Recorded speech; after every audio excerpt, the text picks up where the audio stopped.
முக்குரட்டை கீரைங்க.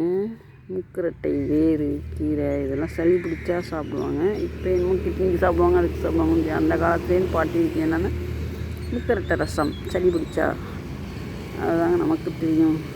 நம்ம என்ன எழுதுனோமா படித்தோமா, நமக்கு தெரிஞ்சது முக்கரட்டை வேர் முக்கரட்டை கீரையை போட்டு ரசம் வச்சு குடித்தா சளி போகும். அடுத்தது இது சுண்ணாம்பு கீரைன்னு சொல்லுவாங்க. சுண்ணாம்பு கீரை மாதிரியே இருக்கும், ஆனால் பூ மட்டும் டிஃப்ரெண்ட்டாக இருக்கும். சுண்ணாம்பு கீரை. அடுத்தது இது காணாந்தலை, காணாவாழைன்னு சொல்கிறாங்க. ஆனால் காணாந்தலை கண்ணுக்குட்டி இப்படின்னு சொல்கிறாங்க. சும்மா கண்ணுக்குட்டி சாப்பிடும். ஆனால் என்னென்னா ஃபஸ்ட்டு கண்ணுக்குட்டி போட்டோன்னையும் அதுக்கு சாப்பிட தெரியாது. அதனால் இதை வந்து காணாந்தலை ஏற்றாந்து போட்டால் அது லேசாக நக்கி மென்னுச்சுன்னா ஈஸியாக இருக்கும் புசு புசுன்னு. அதுக்காக காணாந்தலையை கொண்டாந்து போடுங்க கண்ணுக்குட்டிக்கிட்ட அப்படிம்பாங்க. அந்த கண்ணுக்குட்டி புல்லு ஆட்டுக்குட்டி புல்லுங்கிறாங்க. காணாந்தலை. இதுதான் பொன்னாங்கண்ணி, ஏற்கனவே நான் போட்டிருக்கேன். எல்லா செடி கொடியுமே நமக்கு வந்து நன்மை செய்கிறது தான் அதிகமாக இருக்குதுங்க. துளசி. இது வந்து சாரணைங்க. மழை இல்லாமல் ஒரு மாதிரியாக இருக்குது, காஞ்சி போய். சாரணை தாங்க. இந்த பூ இலையெல்லாம் பாருங்களா, சாரணை, வெள்ளை சாரணை. இதிலே சிகப்பாகவும் இருக்கும், வெள்ளையாகவும் இருக்கும். வெள்ளை சாரணைங்க. அது முடக்கத்தான், முடக்கு அறுத்தான் கொடியை கொண்டாந்து நட்டு வச்சு தண்ணி ஊற்றி வளர்க்குறேங்க.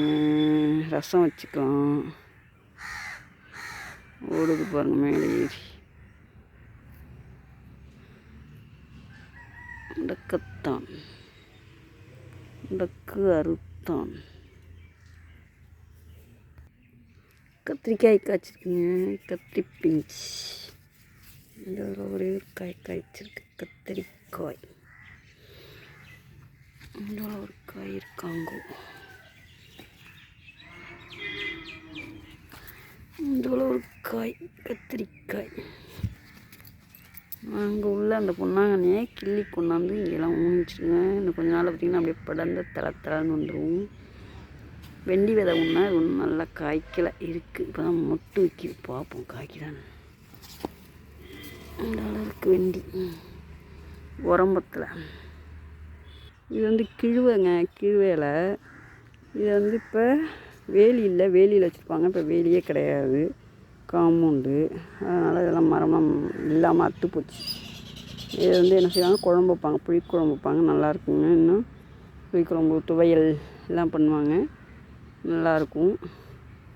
உடம்புக்கு நல்லதுன்னு அப்போல்லாம் அதை பறித்து சாப்பிடுவாங்க. எல்லா கீரையும் ஒரு இலையெல்லாம் நல்லது அப்படின்னு சொல்லிட்டு சாப்பிடுவாங்க. இப்போ வந்து எதையுமே நம்ம சாப்பிட்றது. ஓகே, பாய்.